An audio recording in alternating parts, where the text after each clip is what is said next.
কৌশলগত ধৈর্য ধরতে পারে বলে মনে করেন অনেকেই। এর অর্থ হলো ইরানের মতো একইভাবে পাল্টা হামলা না চালানো এবং এই অঞ্চলে হিজবুল্লাহর মতো ইরানপন্থী গোষ্ঠীগুলোকে লক্ষ্য করে হামলা চালিয়ে যাওয়া।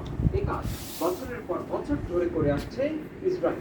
আচ্ছা, বের হও। এদিকে আন্তর্জাতিক খবর বিশেষজ্ঞরা বলছেন, ইসরায়েল যদি পাল্টা পদক্ষেপ নিতেই চায় তাহলে শনিবার যেসব ঘাঁটিতে ইরান হামলা চালিয়েছে দূরপাল্লার ক্ষেপণাস্ত্র ছুড়তে পারে তারা, অথবা ওই যে ওই সাদাত ওগুলো নামাও। প্রশিক্ষণ কেন্দ্র ও কমান্ড সেন্টারে হামলা করতে পারে তারা। তবে এতে ইরানের পাল্টা প্রতিশোধের ঝুঁকি বাড়বে বলেও সতর্ক করেছেন বিশেষজ্ঞরা।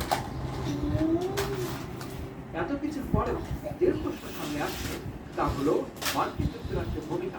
ইসরায়েল ইরান পাল্টাপাল্টি হামলার জেরে এই অঞ্চলে মার্কিন বাহিনী কি তেহরানের সঙ্গে পুরোপুরি যুদ্ধে জড়াবে? উপসাগরীয় অঞ্চলে ৬টি আরব দেশে যুক্তরাষ্ট্রের সামরিক স্থাপনা রয়েছে।